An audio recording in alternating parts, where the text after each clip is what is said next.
Elena never imagined her signature could change her life so completely. The pen trembled in her fingers as she stared at the final page of the contract. It wasn't just a business agreement. It wasn't just paperwork. It was a marriage, cold, calculated, and arranged for one purpose only: money. Across the polished table sat Adrian Blackwood, a man whose name carried weight in every financial district in the city. CEO. Investor. Billionaire. A man known for buying failing companies and turning them into empires. A man who never lost. And now, somehow, he was buying her freedom. "You understand the terms," Adrian said calmly, his voice smooth but distant. 1 year. No public affection. Separate rooms. You keep your privacy. I keep my reputation. Elena swallowed hard. Her mother's hospital bills. Her father's old debts. The collectors calling day and night. She had run out of options long before she walked into this office. "Yes," she whispered. "I understand." Adrian slid the pen closer. "After 1 year, we divorce. Clean and simple." She nodded, forcing herself not to look at his eyes for too long. There was something unreadable in them. Something that made her uneasy. She signed.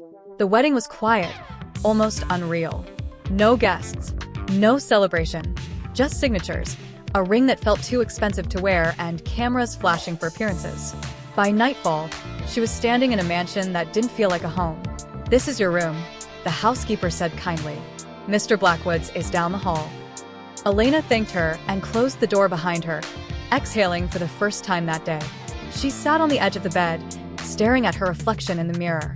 She was married, but she was alone. The first weeks passed in silence.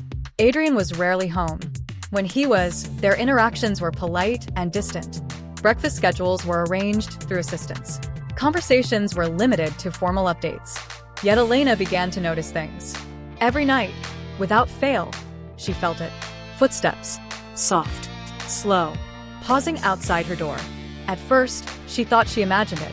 The house was large, old, full of sounds. But one night, curiosity overcame fear. She opened the door suddenly. The hallway was empty, but she could swear she felt warmth lingering in the air. The next night, it happened again. And the next.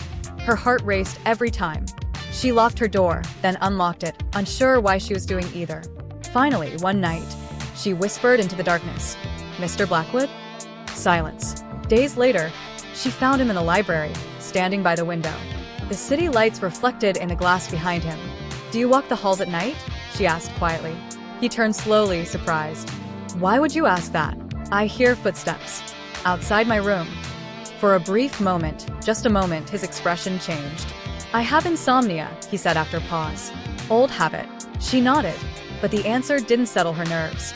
Because insomnia didn't explain the way he always seemed to know when she hadn't slept. Or how tea appeared on her nightstand when she was sick.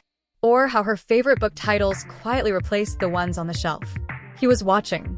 Not in a way that felt threatening, but in a way that felt careful. Everything changed the night she woke up crying. She didn't remember the dream, only the fear, raw and choking. She sat up, pressing a hand to her chest, trying to steady her breathing. A knock came at her door. "Elena!" Adrian's voice was low, concerned. She froze. "I heard you," he said. "Are you all right?" Slowly, she opened the door. He stood there, hair slightly disheveled, wearing a simple black shirt. No suit. No walls. "I'm sorry," she murmured. "I didn't mean to." "You don't need to apologize," he said gently. That was the first night they talked. Really talked. She told him about her parents. Her fears. The debt that had chased her into this marriage. He listened without interrupting, his gaze steady and warm. "I never wanted you to feel like a prisoner," he said quietly. "Then why this marriage?" she asked. He hesitated. "Because some things are easier to protect from the inside." Weeks turned into months. Their dinners became shared. Laughter slowly filled the spaces between silence. Adrian was different at night, softer, more human. He cooked. He teased her. He listened. But he still never crossed the line. Until the night, she fell asleep on the couch. She woke to a blanket being placed over her shoulders. Adrian froze when she stirred. "You can stay," she whispered. He sat beside her, hands folded tightly, as if afraid of himself. "You don't look for me at night because of insomnia," she said softly. "Do you?" His jaw tightened. "I look for you," he admitted. "Because when you're safe, I can sleep." Her heart ached. "I didn't marry you for love," he continued. "But somewhere along the way, I forgot that rule." Silence wrapped around them. Elena reached for his hand. Neither of them pulled away. From that night on, the mansion felt warmer. The contract remained untouched, but something far stronger replaced it: trust. When the year ended, the lawyer placed divorce papers on the table. Adrian didn't look at them. "You're free," he said. "You always were." Elena pushed the papers back. "I don't want freedom," she said softly. "I want choice." He looked up, hope flickering in his eyes. "And I choose you." This time, when he came to her room at night, the door was already open. Not because of a contract, but because of love.